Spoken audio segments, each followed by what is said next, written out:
90 ବର୍ଷର ଓଡ଼ିଆ ସିନେମା ଏହି ଉତ୍ସବ ପାଳନ କରୁଛି ଜନତା ରଙ୍ଗମଞ୍ଚ କଟକ। କାରଣ ଏଉଠୁ ଅନେକ ନାଟକ ସକ୍ସେସଫୁଲ୍ ହେଇ ସିନେମାରେ ରୂପାନ୍ତରିତ ହୋଇଛି। ସେହି ସ୍ମୃତିକୁ ମନେ ପକାଇବା ପାଇଁ ଆଜି ଜନତା ପାଳନ କରୁଛି 90 ବର୍ଷରେ ଓଡ଼ିଆ ସିନେମା। ଜନତା ରଙ୍ଗମଞ୍ଚର ଏହି ମୁକ୍ତାକାଶ ପ୍ରେକ୍ଷାଳୟରେ ଆପଣମାନଙ୍କୁ ଏହି ସନ୍ଧ୍ୟାରେ ସ୍ୱାଗତ କରୁଛି। ଓଡ଼ିଆ ଚଳଚ୍ଚିତ୍ରକୁ ଆଜି 90 ବର୍ଷ ପୁରିଲା। ନାଟକ, ସାହିତ୍ୟ ଆଉ ଚଳଚ୍ଚିତ୍ର ଏ ସମସ୍ତଙ୍କର ଗୋଟିଏ ସମ୍ପର୍କ, ସମସ୍ତେ ଗୋଟିଏ ସୂତାକ୍ଷୀରେ ବନ୍ଧା। ସାହିତ୍ୟରୁ ହେଇଛି ନାଟକ, ନାଟକରୁ ହେଇଛି ଚଳଚ୍ଚିତ୍ର।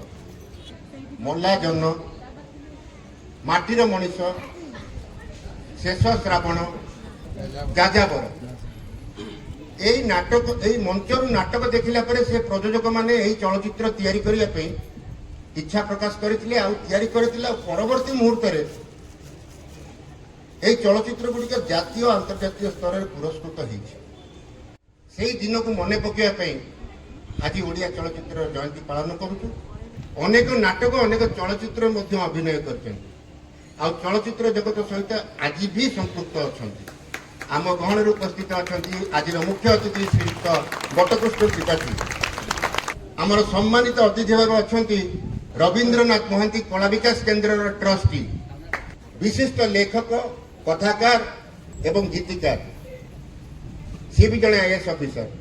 सबुठ भल गीत गुड़िक सी लिखते आज सी भी ये उपस्थित अच्छा श्रीयुक्त देवदास छोटराय महोदय।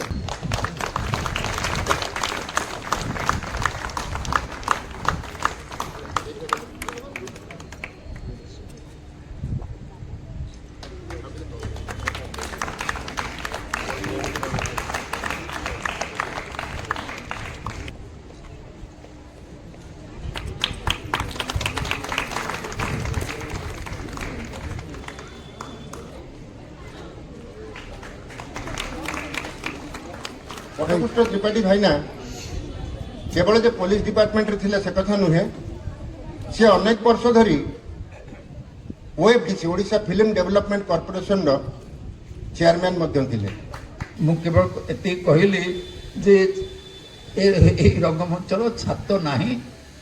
आज की 20 वर्ष है रंगमंचर छात भांगी गलानी 1999 मसीहा महाबात्यारे, किंतु आज पर्यंत कटक बुद्धिजीवी मैंने अच्छा, समस्त अच्छा, सरकार किंतु जनता रंगमंच को छात पड़ पारा ना, पड़ पारनी। आम ता तले बस जेकोसी असुविधा थिले जदि कटकर नागरिक माने चाही था यह संभव हो पारता।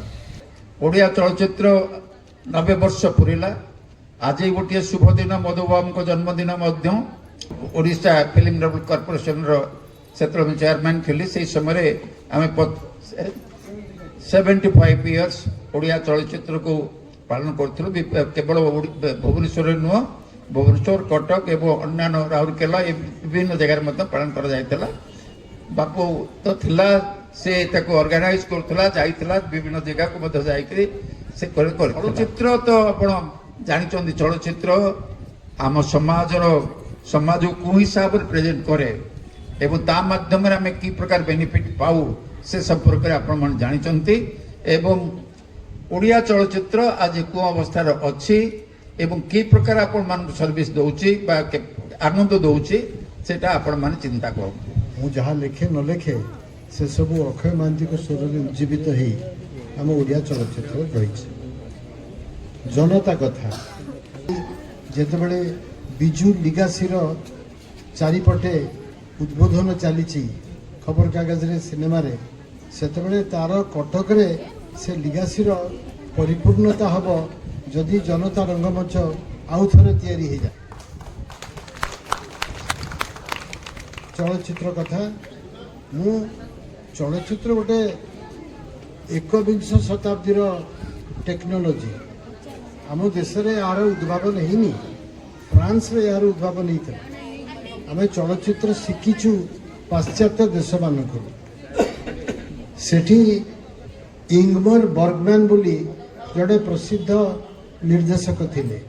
तांकर अनेक सिनेमा मु देखी। जन्म वार्षिक मुझे टेक्नीशियन मान को अभिनंदन जनाऊँगी जो मान को उद्यम ଆମର ଚଳଚ୍ଚିତ୍ର ଏଠି ପହଞ୍ଚିଛି।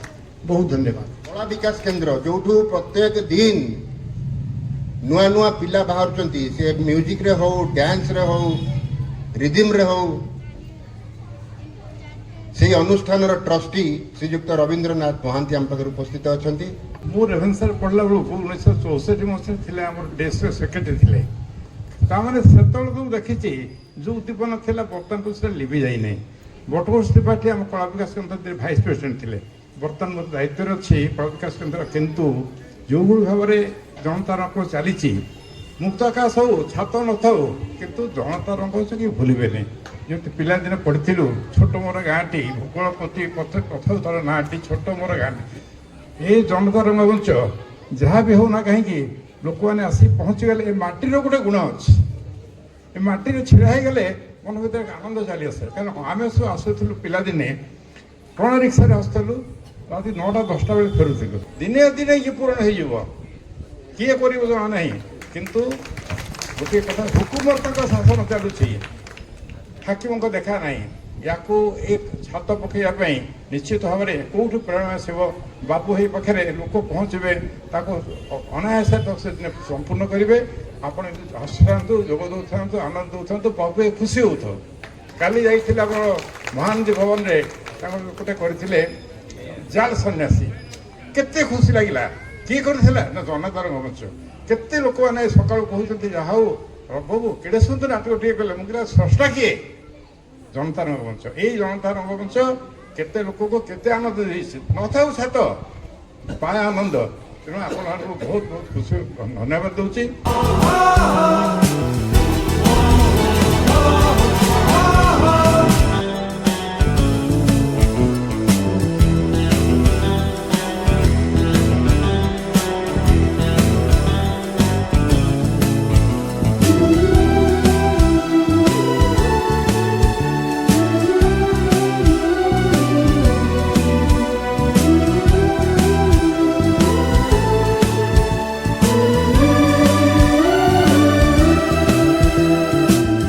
তো সর্বপ্রথম সম্মানিত হবে দেবদাস ছোটরায়, বিশিষ্ট গীতিকার, লেখক ও কথাকার দেবদাস ছোটরায়।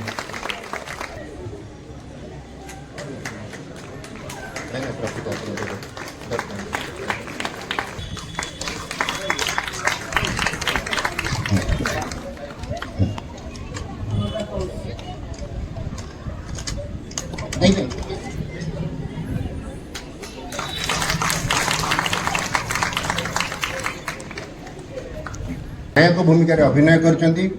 ଷ୍ଟୁଆର୍ଟ ସାଇନ୍ସ କଲେଜରେ ପଢ଼ୁଥିଲେ,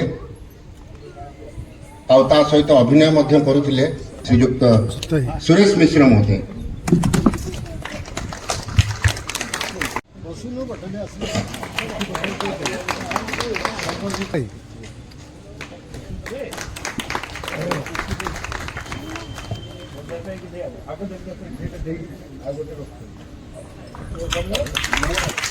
ଆପଣମାନେ ଶୁଣି ଖୁସି ହେବେ, କେବଳ ନାଟକ କରୁଥିବା ଲୋକ ଏଇ ମଞ୍ଚର ଯେ ସଭ୍ୟ ସେ କଥା ନୁହେଁ।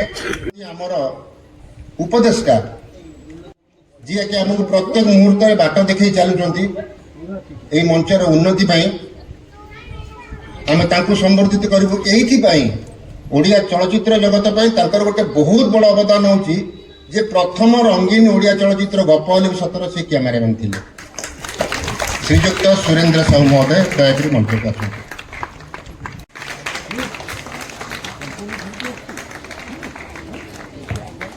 ଏବେ ଯାହାଙ୍କୁ ଡାକିବି ସେ ତାଙ୍କ କ୍ୟାରିୟର ଆରମ୍ଭ କରିଥିଲେ କଳାଧଳ ଯୁଗରୁ, କିନ୍ତୁ ପ୍ରଥମ ଚଳଚ୍ଚିତ୍ର ରଙ୍ଗୀନର ଗପ ହେଲେ ସତର ନାୟିକା ଥିଲେ ସିଏ ଶ୍ରୀମତୀ ବନଜା ମହାନ୍ତି। ଦୟାକରି ମଞ୍ଚକୁ ଆସନ୍ତୁ।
आमर लाइफ मेंबर अच्छी पैट्रन अच्छी यही दुईटारे आम सभ्य संख्या बढ़ाऊँ सभ्य संख्या धीरे धीरे बढ़ला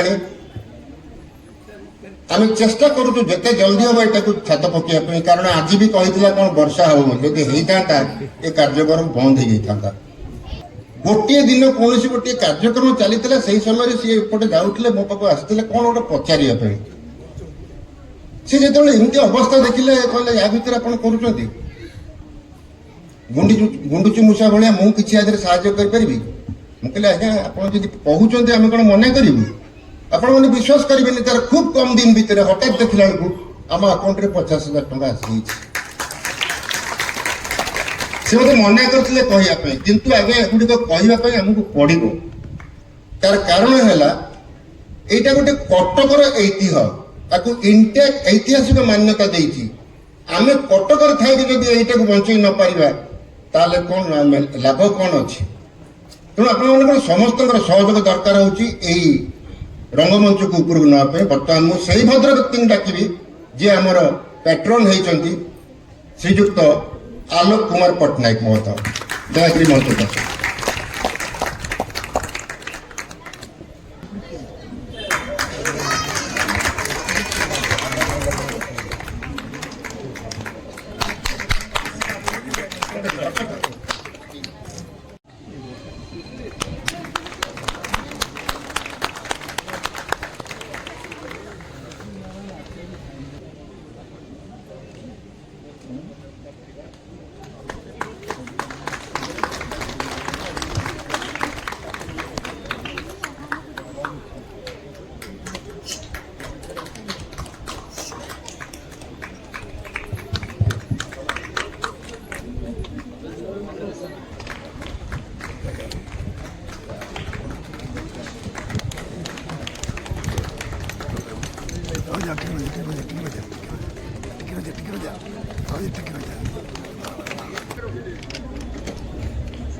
दर्शक बंधु वर्तमान यहाँ पर कार्यक्रम होची केवल 44 मिनिट यह होची ओडिया चलचित्र संघर्षर कहानी बा क्रम विकासर एक छोट वृत्तचित्र यही वृत्तचित्र माध्यम आम केवे डिमांड करूनु जे वर्तमान जहाँ देखिए आपड़ से इतिहास 1982 मसीह क्लिप जोगाड़ करूँ सबू चलचित्र आज स्टूडियो रे नाही लैबोरेटरी में नाही सबू लैबोरेटरी नष्ट हो जाइए तेणु जी मिली ताकू वीडियो कन्वर्ट करी ताकू एडिटिंग करी आउ थे कही रखुची यह ओडिया चलचित्र इतिहास नुहे केवल क्रम विकास बा संघर्षर गोटे कहानी तेरे वर्तमान देखा यही 90 वर्षर ओडिया चलचित्र संघर्ष और क्रम विकास कहानी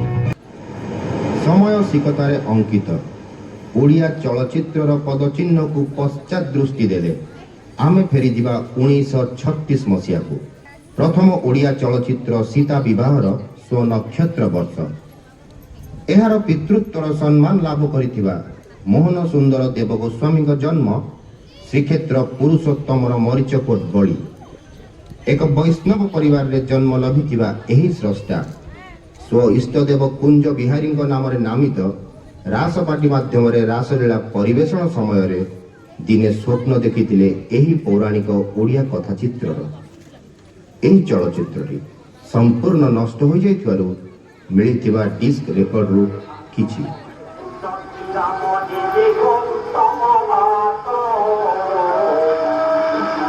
राम 1949 ମସିହାରେ 13 ବର୍ଷ ବୟସରେ ଜନ୍ମ ଲଭିଲା ଓଡ଼ିଆ ଚଳଚ୍ଚିତ୍ରର ଦ୍ୱିତୀୟ ସନ୍ତାନ ଲଳିତା।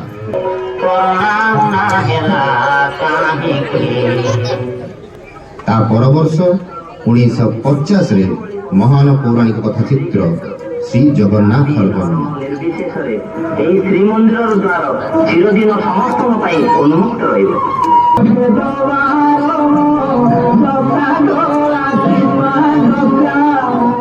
ପରେ ପରେ ସାମାଜିକ ପଟଭୂମିରେ ଜନ୍ମ ଲାଭ କଲା ରୋଜ୍ ଟୁ 8, ସପ୍ତଶଯ୍ୟା, ଆମରି ଗାଁ ଝିଅ, କେଦାର ଗୌରୀ, ଭାଇ ଭାଇ ଓ 1958ରେ ମା।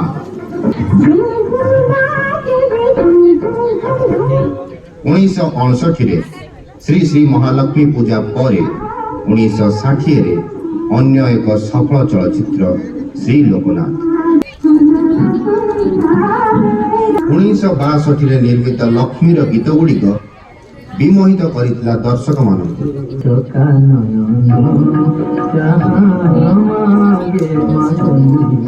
ଏକ ହାସ୍ୟରସ ଭରା କାହାଣୀକୁ ନେଇ 1963ରେ ମୁକ୍ତିଲାଭ କଲା ନୂଆ ବୋଉ।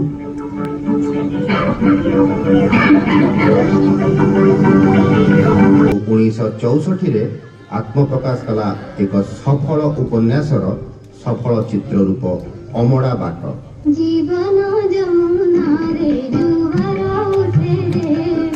1965ରେ ମୁକ୍ତିଲାଭ କଲା ନବଜନ୍ମ।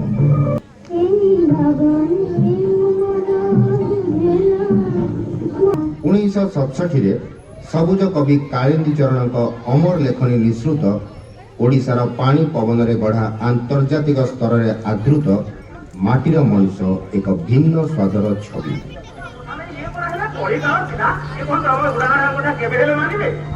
1968ରେ ଓଡ଼ିଆ ଚଳଚ୍ଚିତ୍ରକୁ 31 ବର୍ଷ ପୁରି 32 ବର୍ଷ ଚାଲିଲା। ଏ ବର୍ଷର ନୃତ୍ୟ ଗୀତ ଭରା କିଏ କାହାର ଚିତ୍ରର ନୃତ୍ୟ ଆମ ଦର୍ଶକମାନଙ୍କୁ ଚକିତ କରିଥିଲା। ଏକ ପାରିବାରିକ ଚିରାଚରିତ କାହାଣୀକୁ ନେଇ ନିର୍ମିତ ସ୍ତ୍ରୀ ସେ ବର୍ଷର ଆଉ ଏକ ଚିତ୍ର।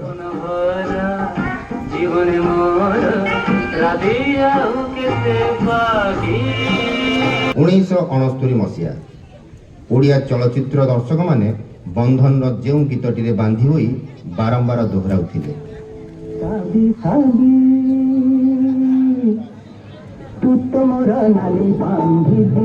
1970ରେ କୁନ୍ତଳା କୁମାରୀ ଆଚାର୍ଯ୍ୟଙ୍କ ସାମାଜିକ ଉପନ୍ୟାସର ଏକ ନିଚ୍ଛକ ପ୍ରତିଛବି ଅଦିନ ମେଘ।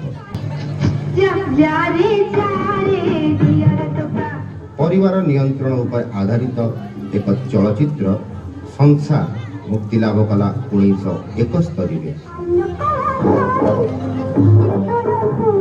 1972ରେ ଅନ୍ୟ ଏକ ନାରୀ ଲେଖିକା ଅମୂଲ୍ୟ କୁମାରୀ ପଟ୍ଟନାୟକଙ୍କ କାହାଣୀ ଧରିତ୍ରୀ ସର୍ବଂ ସହା ନାରୀର ଏକ କରୁଣ କାହାଣୀ।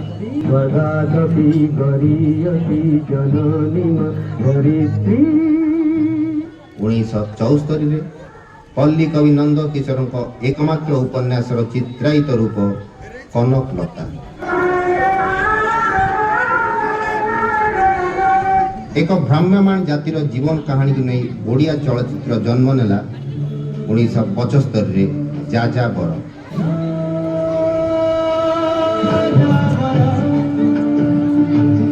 ରଙ୍ଗୀନ ଯୁଗ। ଏହି ଯୁଗର ଆବାହନୀ ସଙ୍ଗୀତ ଗାଇଥିଲା ରଙ୍ଗୀନ ଚଳଚ୍ଚିତ୍ର ଗପ ହେଲେ ବି ସତ।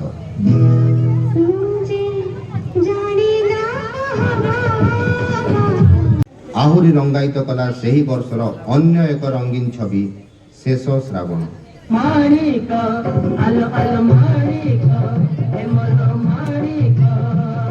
ଦର୍ଶକଙ୍କ ଆଶା ଆକାଂକ୍ଷା ପୂରଣ ପାଇଁ ଓଡ଼ିଆ ଚଳଚ୍ଚିତ୍ର ଭେଟିଦେଲା 1977ରେ ଅମର ପ୍ରେମ।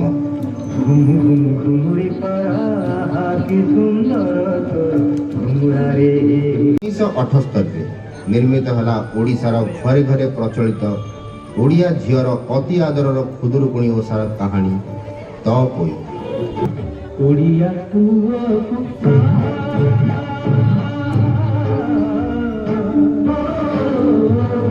ତ୍ରିନାଥ ମେଳା।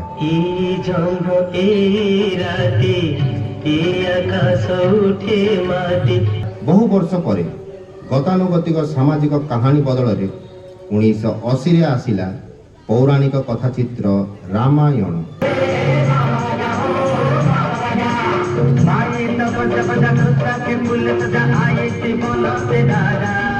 ସେହି ବର୍ଷର ଅନ୍ୟ ଏକ ସଫଳ ଛବି ତପସ୍ୟା।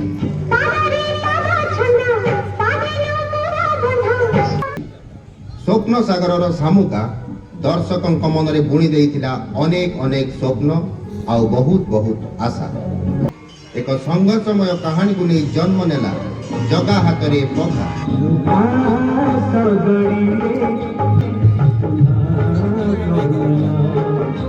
ସେହି ବର୍ଷ ଏକ ମାତୃ ପ୍ରତିମ ଶିକ୍ଷୟିତ୍ରୀ ଓ ବାପାଙ୍କ ଆଶାକୁ ପାଦରେ ଦଳି ଦେଇ ଆଗେଇ ଆସିଲା ହାକିମ ବାବୁ।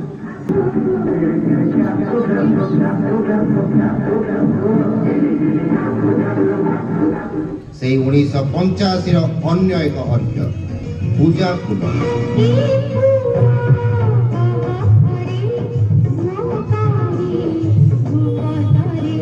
1986 ଓଡ଼ିଆ ଚଳଚ୍ଚିତ୍ରର ଏକ ସ୍ମରଣୀୟ ବର୍ଷ।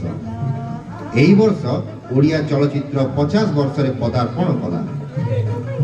ଏହି ବର୍ଷ ଦର୍ଶକଙ୍କ ସ୍ୱପ୍ନକୁ ସାର୍ଥକ କରିବା ପାଇଁ ଚେଷ୍ଟା କରିଥିଲା ସପନ ବଣିକ।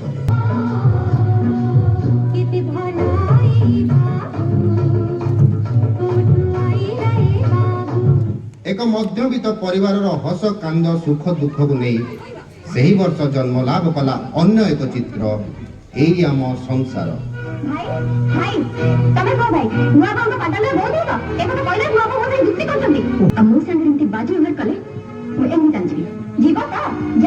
ସେଇ 1986ରେ ବ୍ୟବସାୟିକ ଦୃଷ୍ଟିରୁ ଅନ୍ୟ ଏକ ସଫଳ ଚିତ୍ର ମାନିନୀର ଜନ୍ମ।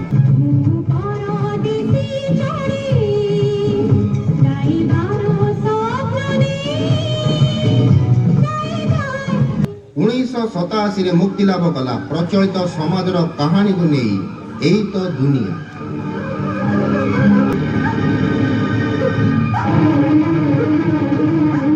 ତୁଣ୍ଡ ବାଇଦ ସହସ୍ର କୋଶ ଏହି ଉକ୍ତିର ଯଥାର୍ଥତା ପ୍ରତିପାଦିତ କରି ସେହି 1987ରେ ଆତ୍ମପ୍ରକାଶ କଲା କାହ୍ନୁଚରଣଙ୍କ ତୁଣ୍ଡ ବାଇଦ।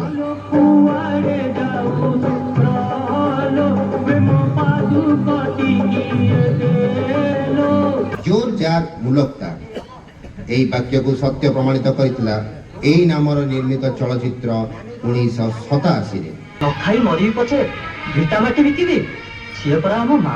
ଓଡ଼ିଆ ଚଳଚ୍ଚିତ୍ର ତାର 52 ବର୍ଷରେ ମାନେ 1988ରେ ଜନ୍ମ ଦେଇଥିଲା ସୁନା ଚଢ଼େଇକୁ।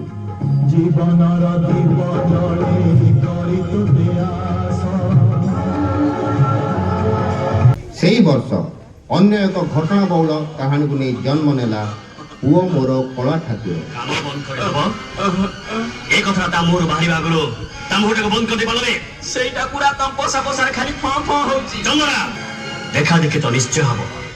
ସେଇ 1988ରେ ଅନ୍ୟ ଏକ ସଙ୍ଗୀତମୟ ଚଳଚ୍ଚିତ୍ର କନ୍ୟାଦାନ ଲୋକଲୋଚନକୁ ଆସିଥିଲା।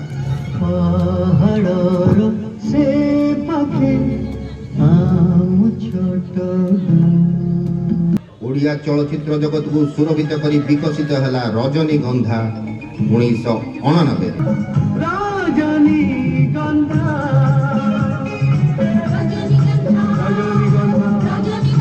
1990 ପରଦେଶୀ ଚଢ଼େଇର କାକଳିରେ ଓଡ଼ିଆ ଚଳଚ୍ଚିତ୍ରକୁ ନିନାଦିତ କରି ବିଦେଶରୁ ଉଡ଼ି ଆସିଲେ ଆମ ଦେଶକୁ ବିଦେଶୀ ନାୟିକା ଅରମିଣ୍ଟା। ठीक है but I have many things which were Indian.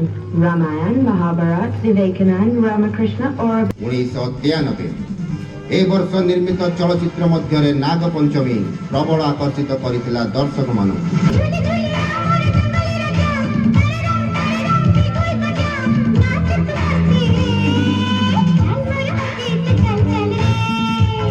ଇନ୍ଦ୍ରଧନୁର 7 ରଙ୍ଗରେ ସୁଶୋଭିତ କରି ଓଡ଼ିଆ ଚଳଚ୍ଚିତ୍ରକୁ ଆନ୍ତର୍ଜାତିକ ସ୍ତରରେ ସମ୍ମାନ, ଗୌରବ ଓ ମର୍ଯ୍ୟାଦା ଆଣିଦେଲା 1993ରେ ନିର୍ମିତ କଳାତ୍ମକ କଥାଚିତ୍ର ଇନ୍ଦ୍ରଧନୁର ଛାଇ।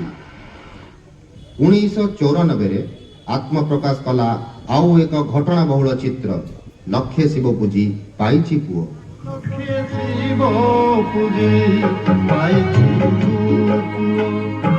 ସକଳ ତୀର୍ଥ ତୋ ଚରଣ 1995ର ଅନ୍ୟ ଏକ ସାମାଜିକ ଚଳଚ୍ଚିତ୍ର। कोई फूल परी मुहल बोले होटी आखिर छराए लोहल बोले होटी 1995ରେ ଓଡ଼ିଆ ଦର୍ଶକଙ୍କ ପାଇଁ ନିର୍ମିତ ହେଲା ଅନ୍ୟ ଏକ କାହାଣୀ ଭିତ୍ତିକ ସଫଳ ଚଳଚ୍ଚିତ୍ର ସୁନା ପଞ୍ଜୁରୀ।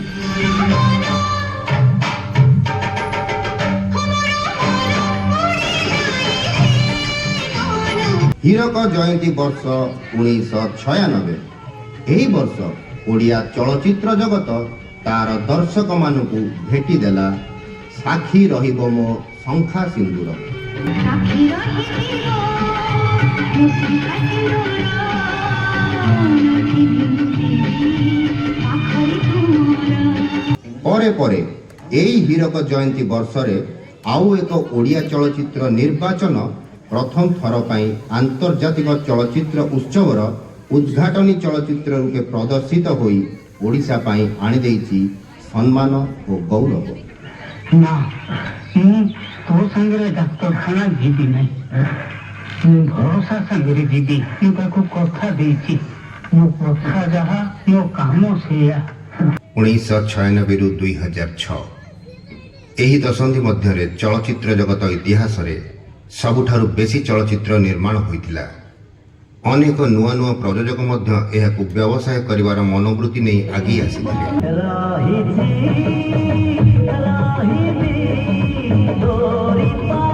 ମୁକ୍ତି ଲାଭ କରିଥିବା ଚଳଚ୍ଚିତ୍ର ଗୁଡ଼ିକରୁ ଅଧିକାଂଶ ବ୍ୟବସାୟିକ ସଫଳତା ପାଇଛି ମଧ୍ୟ। କ୍ରମାଗତ 1999 ମସିହାର ମହାବାତ୍ୟା ଏହି ଦୁଃଖଦ ସ୍ଥିତିରୁ ମୁକୁଳିବା ପାଇଁ ସଂଘର୍ଷ ଆରମ୍ଭ ହେଲା। ଏହି ଶତାବ୍ଦୀର ଆରମ୍ଭରୁ ବ୍ୟବସାୟିକ କ୍ଷତିକୁ ମୁକାବିଲା କରିନପାରି କିଛି ନିୟମିତ ପ୍ରଯୋଜନା ସଂସ୍ଥା ନୀରବ ରହିଯାଇଥିବା ବେଳେ ପ୍ରତିବର୍ଷ ନୂତନ ପ୍ରଯୋଜକମାନଙ୍କ ଆବିର୍ଭାବ ଆମ ଚଳଚ୍ଚିତ୍ର ଶିଳ୍ପକୁ ଚଳଚଞ୍ଚଳ କରି ରଖିଛି। ନୂଆ ନୂଆ କଳାକାର ଏବଂ କଳାକୁଶଳୀଙ୍କ ଯୋଗଦାନ ଓଡ଼ିଆ ସିନେମାରେ ନୂତନ ରଙ୍ଗ ଭରିଦେବାରେ ସକ୍ଷମ ହୋଇଛି।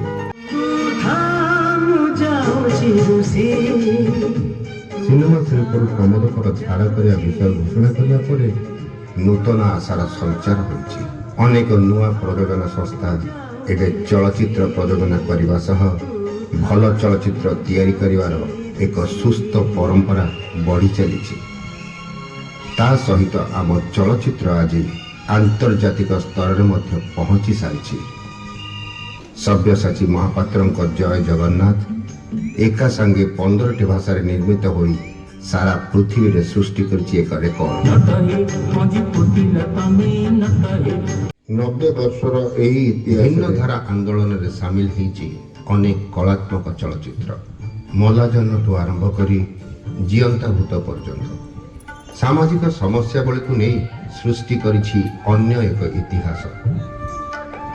ଯେଉଁ କଳାତ୍ମକ ଚଳଚ୍ଚିତ୍ର ଗୁଡ଼ିକ ଆମ ରାଜ୍ୟ ପାଇଁ ଗୌରବ ଆଣିଛି ସେଗୁଡ଼ିକ ହେଲା ମଲାଜହ୍ନ, ମାଟିର ମଣିଷ, ଶୀତ ରାତି, ମାୟାମିରିଗ, ଧାରେ ଆଲୁଅ, ନୀରବ ଝଡ଼, କ୍ଳାନ୍ତ ଅପରାହ୍ନ, ନିଷିଦ୍ଧ ସ୍ୱପ୍ନ, ତ୍ରିସନ୍ଧ୍ୟା, କିଛି ସ୍ମୃତି କିଛି ଅନୁଭୂତି, ଅନ୍ଧ ଦିଗନ୍ତ, ଅଗ୍ନିବୀଣା, ଭିନ୍ନ ସମୟ, ମୁହୂର୍ତ୍ତ, ମୁକ୍ତି ମଶାଲ, ଆଶା, ମୂର ମୂର୍ଚ୍ଛନା, ଦୂର ଦିଗନ୍ତ, ଆଦି ମୀମାଂସା, ଶେଷ ଦୃଷ୍ଟି, ନିର୍ବାଚନ, ଅରଣ୍ୟ ରୋଦନ, ଶେଷ ପ୍ରତୀକ୍ଷା, ଅଗ୍ନି ସଂକେତ, ହାକିମ ବାବୁ, ଲକ୍ଷ୍ମୀର ଅଭିସାର, ଭୁକା, ଝିଲ୍ଲି, ଇନ୍ଦ୍ରଧନୁର ଛାଇ, ବିଶ୍ୱପ୍ରକାଶ, ଶୂନ୍ୟ ସ୍ୱରୂପ, କଥାନ୍ତର, ଭଙ୍ଗା ସିଲଟ, ମାଗୁଣୀର ଶଗଡ଼, ମୋକ୍ଷ, ଅହଲ୍ୟା, ଅ ଆକାରେ ଆ, ପୂଜା ପାଇଁ ଫୁଲଟିଏ ଏବଂ ଜିଅନ୍ତା ଭୂତ।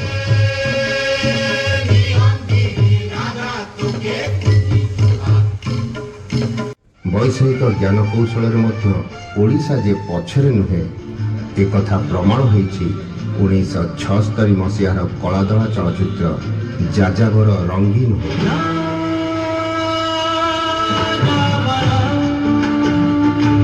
ତାପରେ ନୂତନ ସହସ୍ରାବ୍ଦୀରେ ପୁଣି କଣ୍ଟା ଭିଡ଼ି ଠିଆ ହେଲା ଓଡ଼ିଆ ସିନେମା।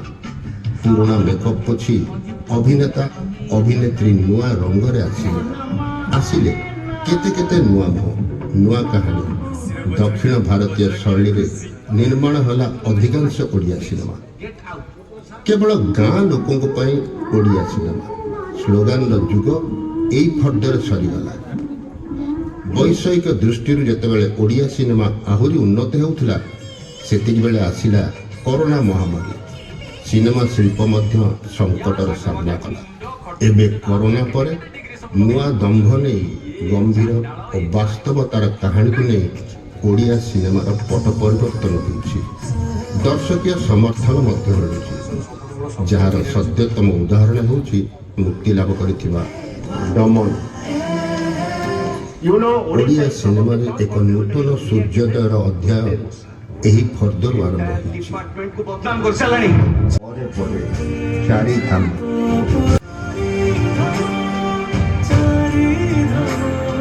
ଓଡ଼ିଆ ଚଳଚ୍ଚିତ୍ର ଆଜି 90 ବର୍ଷରେ ପଦାର୍ପଣ କରିଛି। ଏହି ଅମୃତ ଜୟନ୍ତୀ ସତେ ଯେମିତି ଏକ ନବଜାତକର ଅୟମାରମ୍ଭ। ଆସନ୍ତୁ ସେହି 90 ବର୍ଷର ସୁଖ ଦୁଃଖକୁ ପାଥେୟ କରି, 90 ବର୍ଷର ଉତ୍ଥାନ ପତନକୁ ଆଧାର କରି, 90 ବର୍ଷର ଅଭିଜ୍ଞତାକୁ ହାତରେ ଧରି ଆମେ ଆଗେଇ ଯିବା ଏକ ନୂତନ ଦିଗନ୍ତର ସନ୍ଧାନରେ।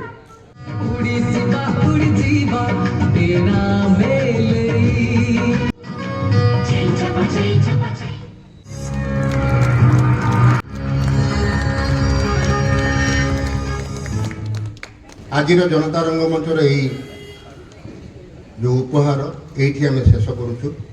ଆଶା କରୁଛୁ ଆପଣମାନଙ୍କୁ ଭଲ ଲାଗିଥିବ। ଧନ୍ୟବାଦ। ଶୁଭରାତ୍ରି।